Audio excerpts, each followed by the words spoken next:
नमस्कार, मैं हूं अश्विनी कुमार मिश्र।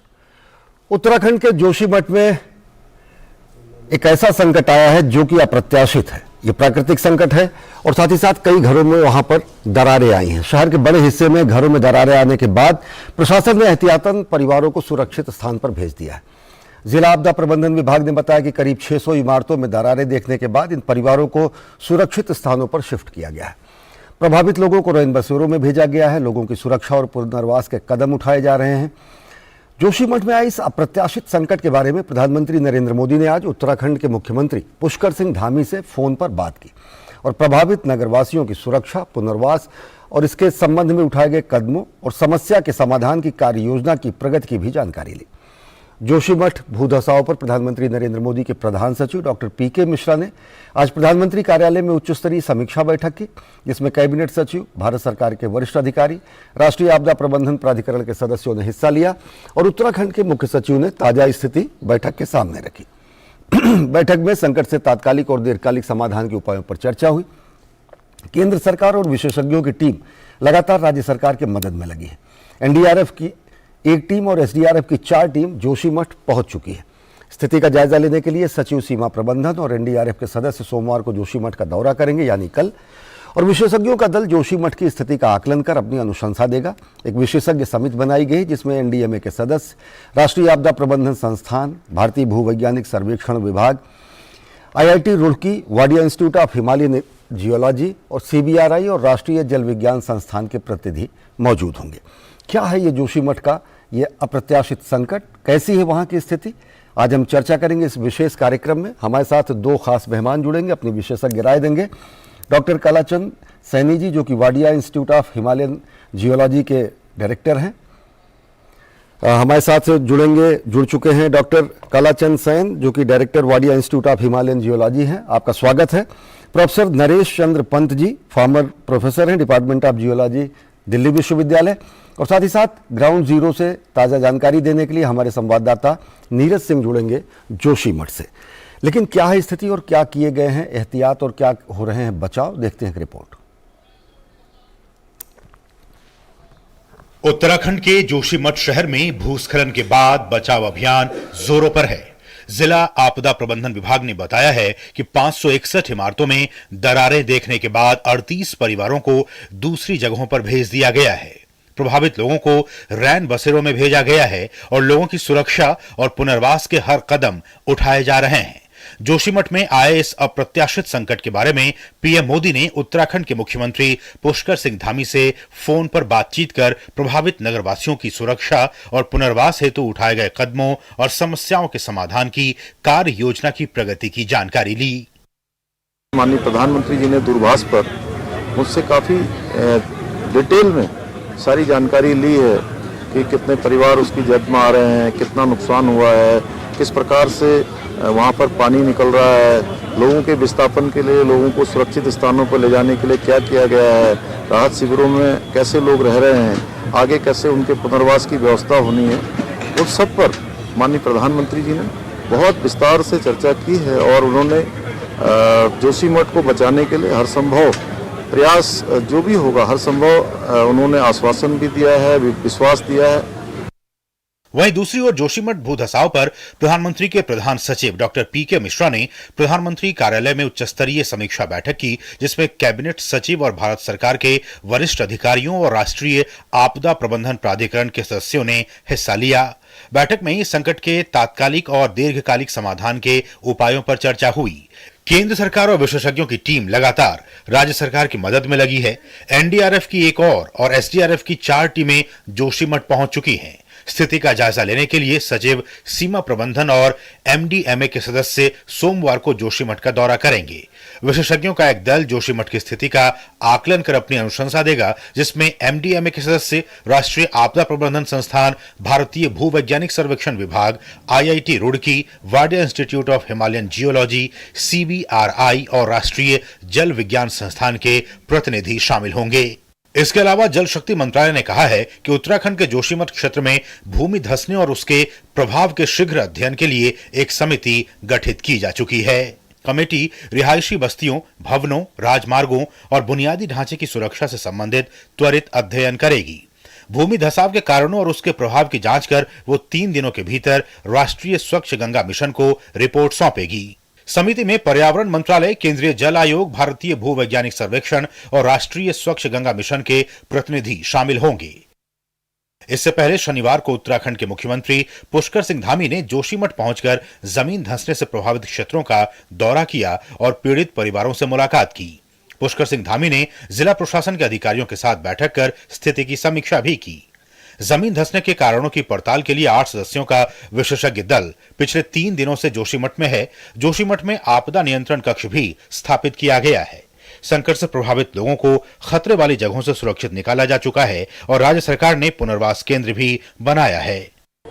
जो भी व्यक्ति अभी इन असुरक्षित क्षेत्रों में अभी शेष हैं, तो उनकी सामान की शिफ्टिंग के लिए जैसे प्रत्येक सेक्टर में सेक्टर ऑफिसर नामित किए गए हैं। उनके साथ एसडीआरएफ की टीम है और साथ में हमने नगर पालिका और राजस्व विभाग से भी स्टाफ हमने अटैच किया है।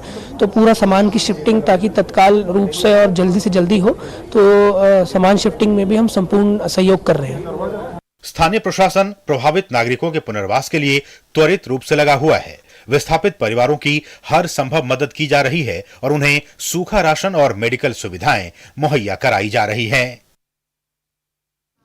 प्रशासन उन लोगों के लिए ड्राई राशन उपलब्ध करवा रहा है कि जो लोग अपने घरों में जा सकते हैं या अपने घरों में जो खाना है वो बना सकते हैं। एक जो ड्राई राशन की एक जो किट है वो उपलब्ध कराई है। दूध मौजूद है, 5 किलो आटा है, 5 किलो चावल है, तेल है, मसाले हैं, चाय पत्ती है और ये दूध है।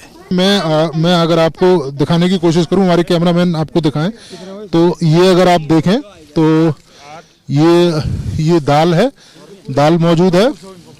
इसके अलावा ये जो ऑयल है, ऑयल यहाँ पर है। प्रशासन का ये कहना है कि जैसे जैसे इनकी ज़रूरतें होती हैं, जैसे जैसे जो लोग हैं वो प्रशासन को फ़ोन करते हैं, तो उसके बाद ये जो सामान है, ड्राई सामान, उन तक पहुंचाया जाता है। एक लिस्ट तैयार की जा रही है। मेडिकल की जो सुविधा है वो इस तरह के कैंपों में मौजूद है और यहाँ पर डॉक्टर की एक टीम भी है। जो भी लोग हैं जिनको भी अगर किसी तरह की परेशानी है तो उसकी एक लिस्ट बनाई जाएगी और उसी के हिसाब से जो दवाइयाँ हैं वो भी डिस्ट्रीब्यूट की जाएंगी। कैमरामैन सुमित के साथ नीरज सिंह, डीडी न्यूज़, जोशीमठ। तो क्या है जोशीमठ का ये वर्तमान संकट, हम जानेंगे विशेषज्ञों की राय। हमारे साथ 2 खास मेहमान जुड़े। हमारे साथ डॉक्टर कलाचंद सेन जो कि director Wadia institute of Himalayan geology हैं। हमारे साथ जुड़ चुके हैं प्रोफेसर नरेश चंद पंत जी जो कि farmer professor, department of geology, Delhi विश्वविद्यालय, और ग्राउंड जीरो से मौजूद हमारे संवाददाता नीरज सिंह। सबसे पहले नीरज, आपसे जानना चाहेंगे अभी फिलहाल वहाँ पर स्थिति कैसी? जो घरों के दरारों की संख्या, मकानों के सर्वे और सर्वेक्षण की बातें हो रही थी, वो कैसी? पुनर्वास के लिए क्या कुछ इंतजाम?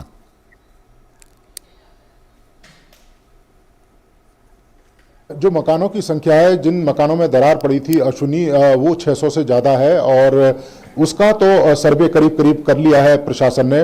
दूसरा, अभी तक 55 से ज़्यादा जो परिवार हैं उनको शिफ्ट किया जा चुका है।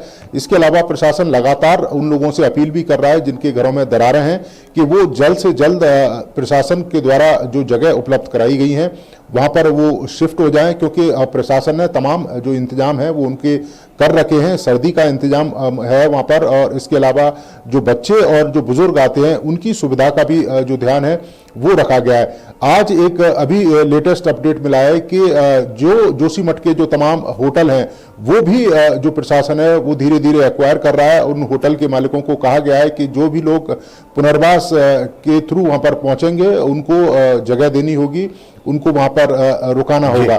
इसके साथ साथ ही पूरी कोशिश यही की जा रही है कि जो लोग जल्द से जल्द शिफ्ट होना चाहते हैं वो जल्द से जल्द शिफ्ट हो जाएं, और उसके लिए प्रशासन तमाम तरह की सुविधाएं भी नागरिकों को, जो खासतौर से जिनके घरों में दरार आई थी, उनको दे रहा है।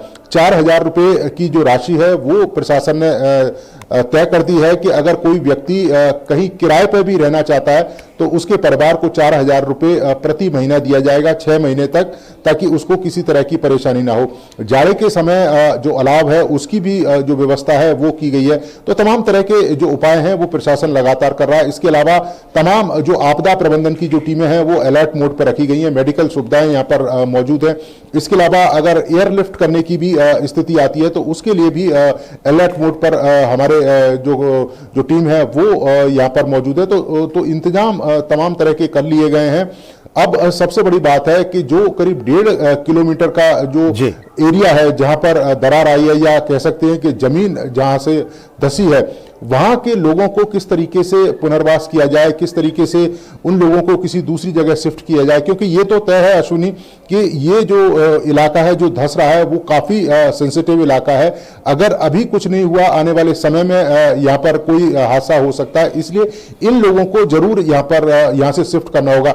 और दूसरी, जिस तरह की भौगोलिक स्थिति अगर आप देखें कि पूरे उत्तराखंड में लगातार बाढ़ें आती हैं, आपने देखा होगा कि जंगलों में आग लग जाती है, तो जो प्राकृतिक रूप से जो चेंजेस आ रहा है उसका भी एक विस्तृत अध्ययन करना पड़ेगा कि हमारे जो सेंसिटिव एरिया है पूरे उत्तराखंड के, कि उनको कैसे हम सुरक्षित रख सकते हैं। क्योंकि आपने देखा होगा कि जो बर्फ है वो धीरे धीरे ऊपरी हिस्सों में चली जा रही है। पहले 3000, 3500, 4000 फीट पर बर्फ रहती थी, लेकिन अभी ऊपर तक बर्फ पहुंच गई है। तो जो इलाके खाली हो गए वहां पर आबादी बस रही है अनियंत्रित तरीके से, तो उस पर भी एक तरह से नियंत्रण लगाना होगा, तभी हम आने वाले समय में इस तरह की चुनौतियों से निपट सकते हैं। अश्विनी जी, बस नीरज जी, एक सवाल आपसे और लेंगे। आप खुद ही बेहद भौगोलिक चुनौतियों से जूझ रहे हैं वहाँ पर। हमारे साथ खास मेहमान हैं विशेषज्ञ के तौर पर कालाचंद सैन जी, जो कि director Wadia institute of Himalayan geology के हैं। आपसे जानना चाहेंगे कि किस रूप में इस आपदा को देखते हैं, किस रूप में इस संकट को देखते हैं। आपदा नहीं कहेंगे, लेकिन संकट को किस रूप में देखते हैं, क्योंकि एक पूरा का पूरा जो जोशीमठ का जो क्षेत्र है वो कहा जाता है कि जो ग्लेशियर का जो गाद है उन सब जगहों से बना है। पहले भी बहुत सारी चेतावनियां दी गई। वर्तमान इस संकट को किस रूप में देखते हैं आप? देखिए, अभी जो जोशीमठ में सिचुएशन है वो काफ़ी क्रिटिकल है। एंड आप भी बताए, हमारा लिटरेचर में भी काफ़ी रिपोर्ट में भी बताया गया है दैट इस सिटी जो डेवलप हुआ है, ये डेब्री और मोरेन जो जनरली लूज मटेरियल होता है वो ग्लेशियर से लेके आकर के जो स्लोप रीजन में बहुत सी डेवलपमेंटल एक्टिविटीज हो गया।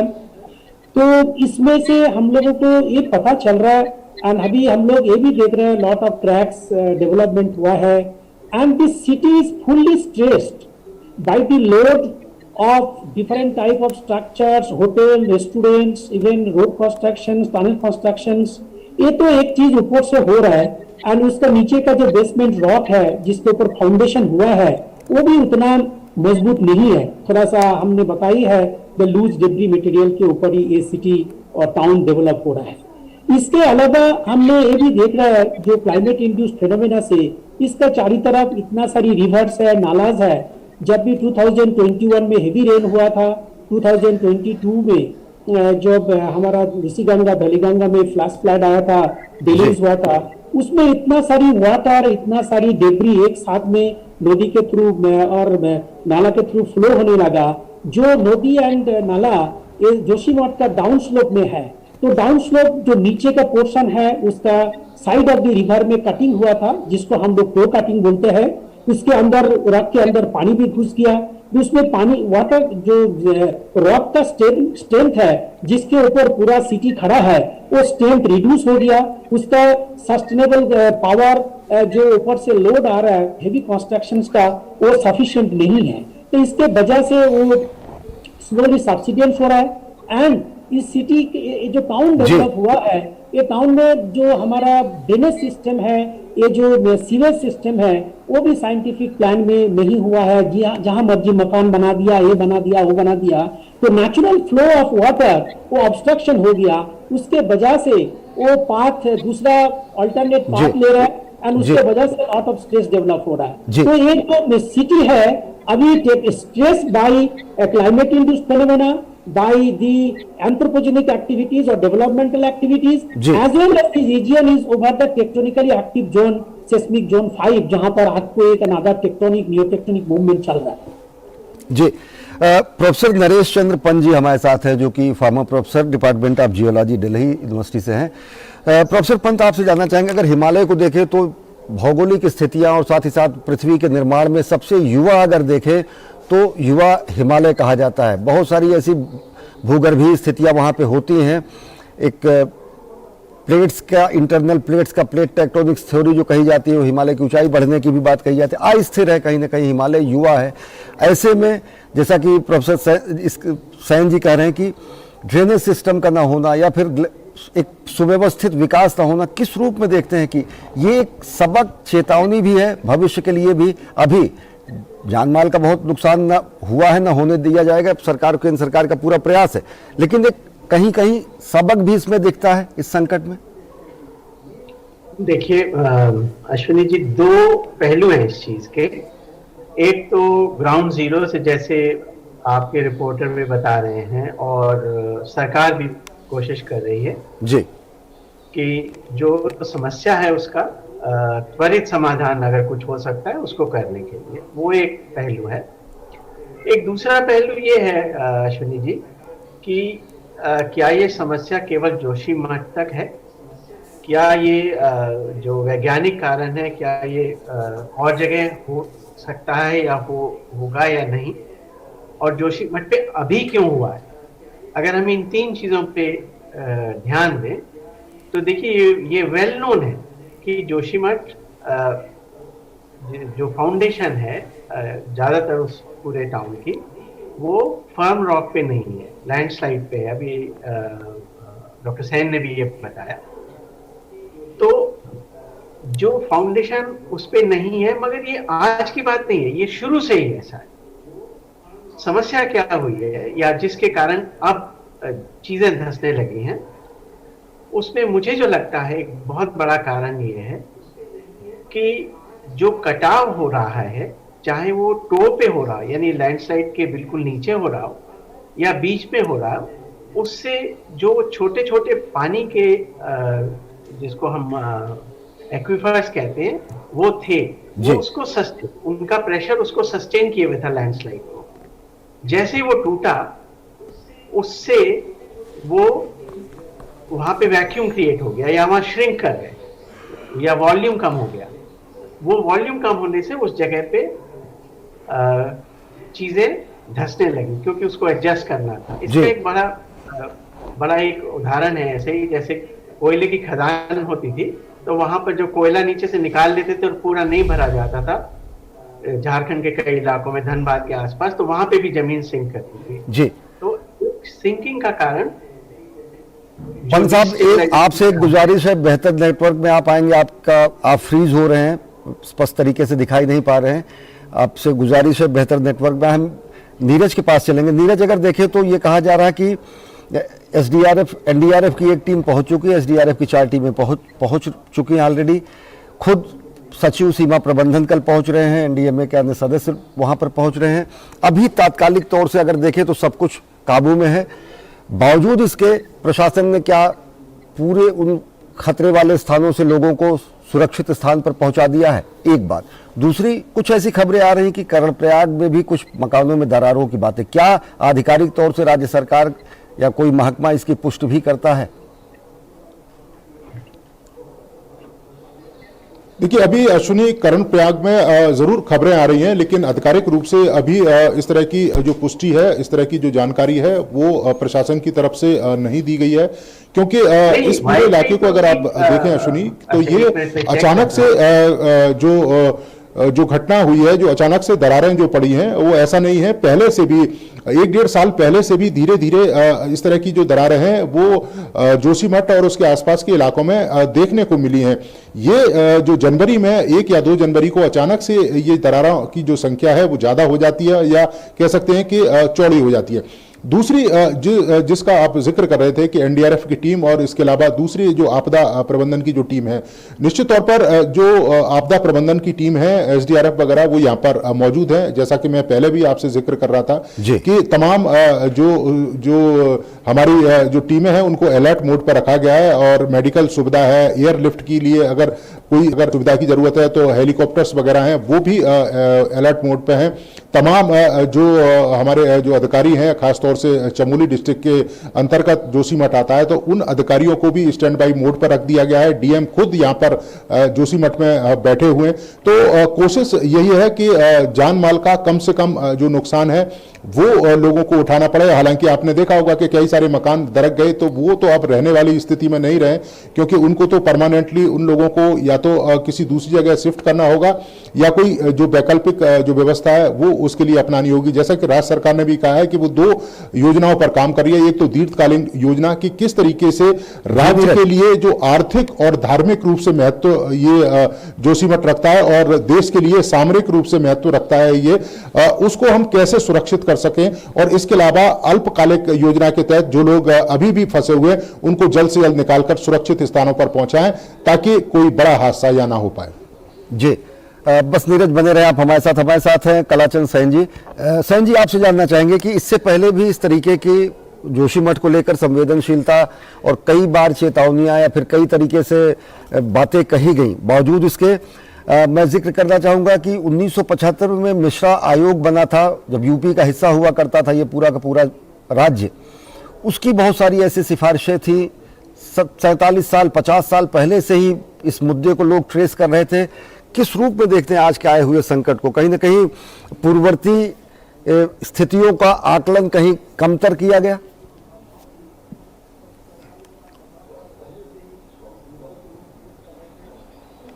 आप प्लीज अनम्यूट कर लें, आपकी आवाज नहीं आ रही।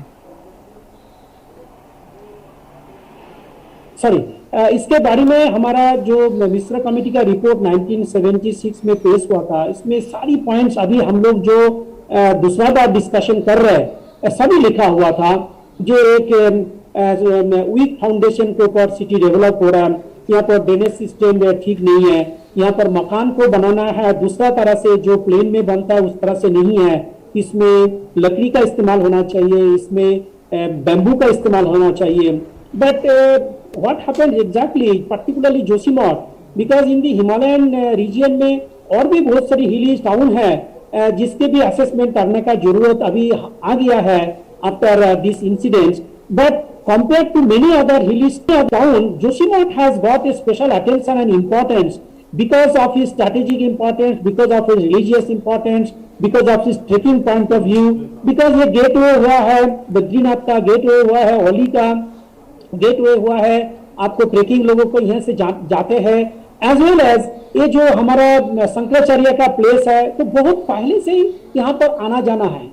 ये अभी जो यहाँ पर lot of tourist, lot of pilgrimage, lot of trekkers आ रहे हैं डिफरेंट जगह जाने के लिए, ये जोशीमठ को यूज कर रहे हैं as a halting station. And इसमें बहुत सारी बिल्डिंग, होटल एंड रेस्टोरेंट आ गया। एंड इसके जो असेसमेंट नहीं हुआ अभी हम लोगों को करना जरूरी है। हम लोग बताए थे जो वीक फाउंडेशन के ऊपर है, लेकिन इसके जो कैपेसिटी बियरिंग कितना है, उसके ऊपर कितना लोड आ सकता है सरफेस के ऊपर, वो थोड़ा सा अभी स्टडी करने का जरूरत है। जो बाकी टाउन्स है, बाकी सिटीज है, सो दैट इस तरह का चीजें उस सिटी में, उस टाउन में हम लोगों को देखने के लिए नहीं मिले। अभी जो सिचुएशन इस एरिया में डेवलप हुआ है, तो इसके लिए सरकार ने जो कदम उठाया है, हम लोग भी इस तरह से सजेशन अभी भी रिपोर्ट में थ्रू दिए थे। जो इस रीजन पे इमीडिएटली जहां पर क्रैक डेवलप हुआ है वो हाउसेस के अबंडन करना है, वहां से लोगों को इवैक्यूएशन करना है and further developmental activities and structural activities को बंद करना है। ये तो इमीडिएट एक्शन लिया गया है एंड हो रहा है administration point of view, but there are lot of short term, mid term and long term scientific investigation are required. जब भी मुझे मौका मिले मैं आप लोगों को बताऊंगा। जी, और प्रधानमंत्री कार्यालय के दिशा निर्देश पर विशेषज्ञ समिति बनाई गई है, आपका भी संस्थान उसमें शामिल है, जियोलॉजिकल सर्वे ऑफ इंडिया उसमें शामिल है, आईआईटी रुड़की और बहुत सारे विशेषज्ञ इसमें शामिल हैं, और दीर्घकालिक उपाय भी इसके निकलेंगे और तात्कालिक रूप से लोगों को कोई नुकसान न हो इसके भी प्रयास सुनिश्चित किए गए हैं। बहुत बहुत शुक्रिया जोशीमठ से नीरज सिंह और कलाचंद सैन जी और साथ ही साथ प्रोफेसर नरेश चंद पंत जी इस विशेष कार्यक्रम में जुड़ने के लिए।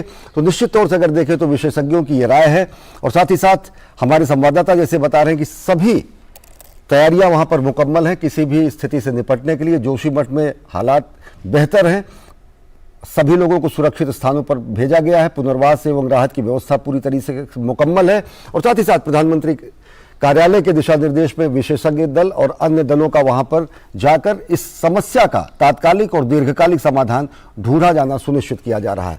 तो इस विशेष कार्यक्रम में फिलहाल इतना ही। देश और दुनिया की ताजा तरीन खबरों के लिए देखते रहिए डीडी न्यूज। नमस्कार।